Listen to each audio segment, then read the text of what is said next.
मैं धीरज कुमार चौधरी जो आपके सामने वेदों के बारे में थोड़ा डिस्कस करेंगे और जानेंगे वेद क्या होते हैं।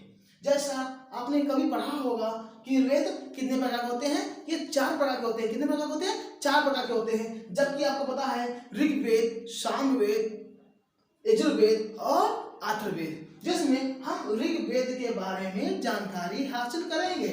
ऋग्वेद में 128 सूक्तियां पाई जाती हैं, 10 मंडल पाए जाते हैं, 10,580 मंत्र होते हैं, जिसमें इसका अर्थ होता है, ऋग्वेद का अर्थ होता है छंदों की रचना या श्लोक। इसका अर्थ क्या होता है?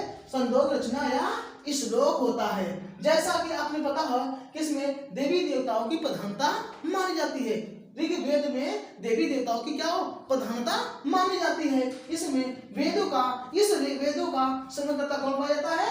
वेदों का संग्रहकर्ता महर्षि द्वैपायन यानी वेद व्यास जी माने जाते हैं। इसमें ऋग्वेद में यदि यज्ञ जो कराता था या यदि का संग्रहण करता था उसे होता के नाम से भी जाना जाता था।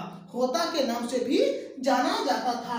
इसमें साकल्य, वार्किल्य और वाष्कल के नाम से भी कुछ शब्द पाए गए हैं, जिसमें वाष्कल की कुल संख्या कितनी है?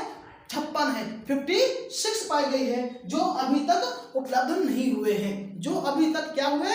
उपलब्ध नहीं हुए हैं।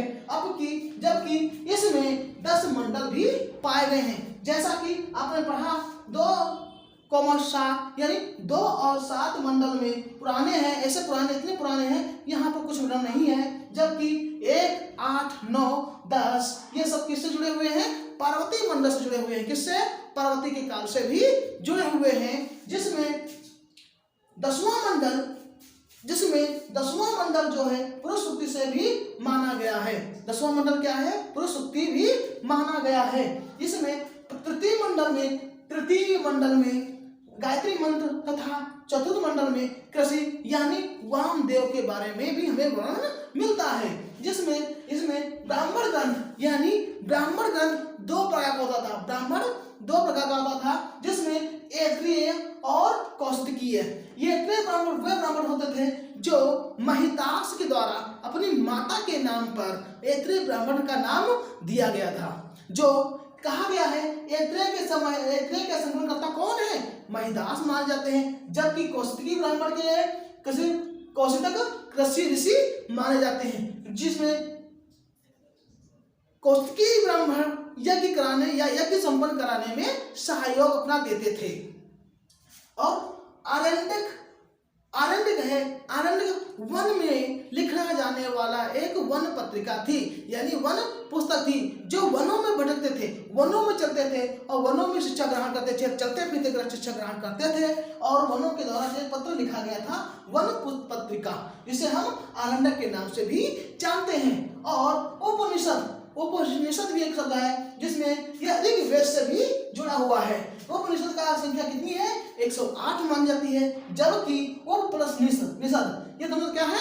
धातु से मिलकर बने हुए हैं। जबकि गुरु शिष्य बैठकर ज्ञान सीखता था। इसमें उपनिषद मतलब ये होता था कि गुरु और शिष्य एक साथ बैठकर एक अपना ज्ञान निधान करते थे और ज्ञान सीखते थे।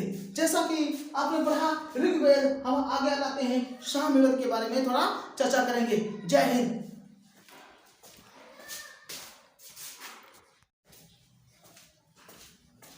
हेलो दोस्तों, मैं धीरज कुमार चौधरी जो आपके सामने वेदों के बारे में थोड़ा डिस्कस करेंगे और जानेंगे वेद क्या होते हैं।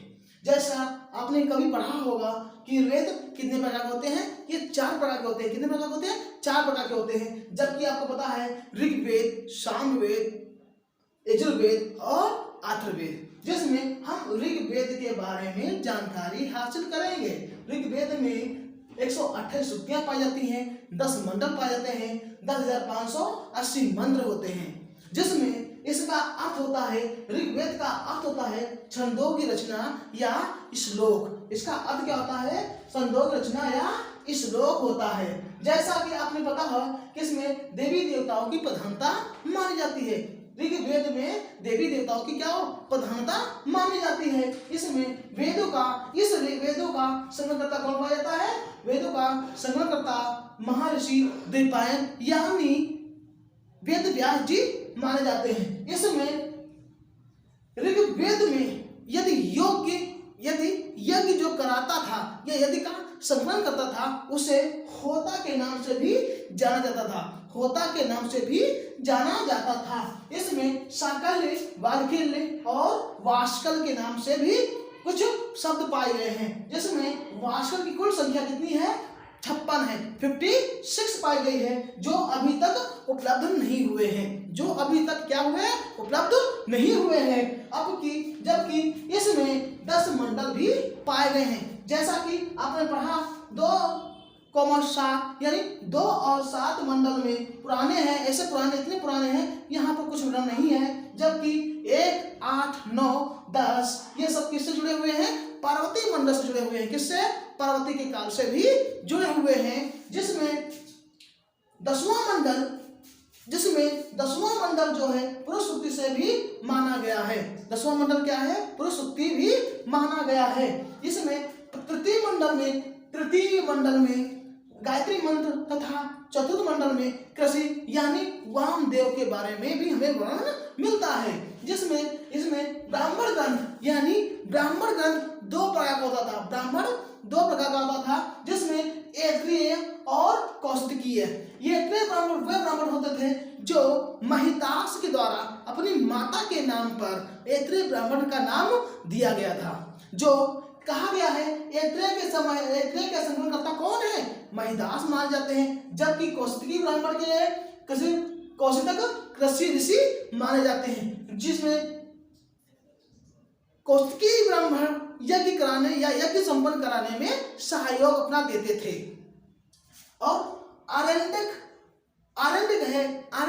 वन में लिखा जाने वाला एक वन पत्रिका थी, यानी वन पुस्तक थी, जो वनों में भटकते थे, वनों में चलते थे और वनों में शिक्षा ग्रहण करते थे, चलते फिरते शिक्षा ग्रहण करते थे, और वनों के द्वारा जो पत्र लिखा गया था वन पत्रिका, जिसे हम आरण्यक के नाम से भी जानते हैं। और उपनिषद भी एक शब्द है, जिसमें यह ऋग्वेद से भी जुड़ा हुआ है। उपनिषद का संख्या कितनी है? 108 मान जाती है, जबकि उप प्लस निषद ये दोनों क्या है?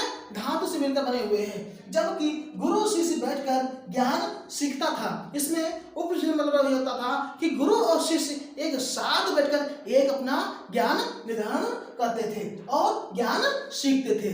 जैसा कि आपने पढ़ा ऋग्वेद, हम आगे आते हैं सामवेद के बारे में थोड़ा चर्चा करेंगे। जय हिंद।